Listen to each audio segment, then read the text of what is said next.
In the US, there's approximately 21 million people that need treatment for drug and alcohol addiction.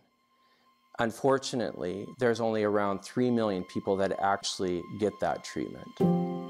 With addiction comes financial problems, physical problems, emotional problems. Nothing really functions well in addiction.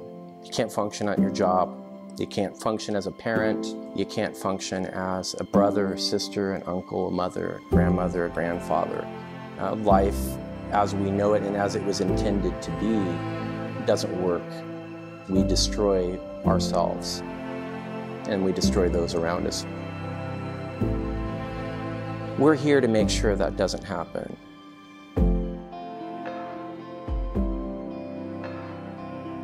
One of my first experiences of helping somebody get sober, I had met a gentleman at a family reunion that I was invited to.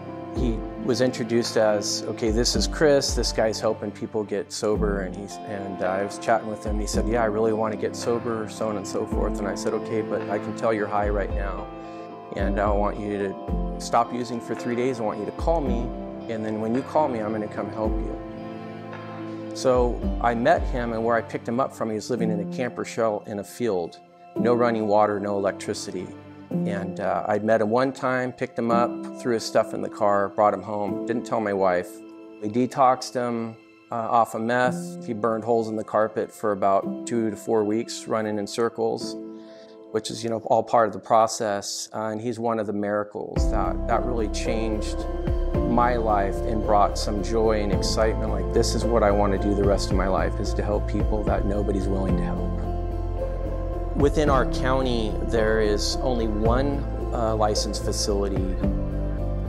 And here, just like in many counties, there's many, many people struggling, suffering from addiction. We have a huge homeless population that's not being reached. We have a high rate of suicide, a much higher rate of suicide within our county than other counties in the state. And I think there's a direct correlation between addiction and suicide. There's a correlation between a lack of counseling and suicide. We want to be able to reach those people that are suffering. That's why we're building the Refuge Recovery Center. Not everybody's life is the same. In typical rehabs, everything is concrete, fast, set, and hard. But the system needs to have enough flexibility where we're actually able to hear the person's story and be able to create a program to fit that person's needs. One thing that separates us is that we do accept Medi-Cal as a form of payment. We're the only facility within 150 square miles that will accept Medi-Cal. That will give us the ability to treat those that have no income, that are on government support, and those are the ones that are left behind. And by opening up and creating a budget that will work, accepting different forms of insurance, we will be able to make a huge difference within our community, within our state, and hopefully sooner or later nationwide. We actually are a detox center as well, so folks that are coming in right off the street in active addiction, we're able to treat that in a medical setting. Typically, you need 72 hours of sobriety before you're going to be able to be accepted into most treatment facilities. The first 72 hours are the most critical. That's when the voice is the loudest. For those that know what I'm saying right now could understand the voice calling you to go use. Super difficult the first 72 hours. Probably the most physical, the very difficult part of the physical withdrawals take place in the first 72 hours. Yeah, the 72-hour barrier of accepting somebody into a facility really makes it very difficult for the majority of people to be able to go into treatment.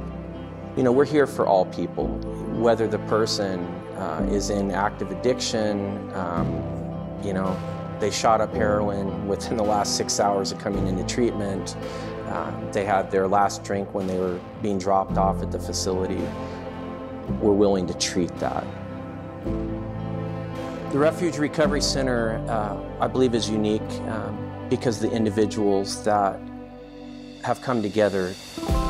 We have an awesome staff of people that care.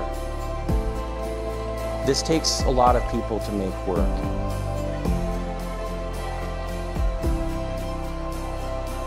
It's a very expensive endeavor to get this off the ground. We would like to start our outpatient services by the end of November. As soon as we receive our facility license in April or May of 2021, we will be able to offer the detox services. We definitely need the financial resources in order to do it. And we need the support from individuals like yourself to come alongside us. This is going to take the masses to fix this problem, to make a dent in this problem. If you want to partner with us, please check out our donation page. Because when people get the help that they need, lives change. Families are brought back together. Finances are brought back in. Relationships are healed.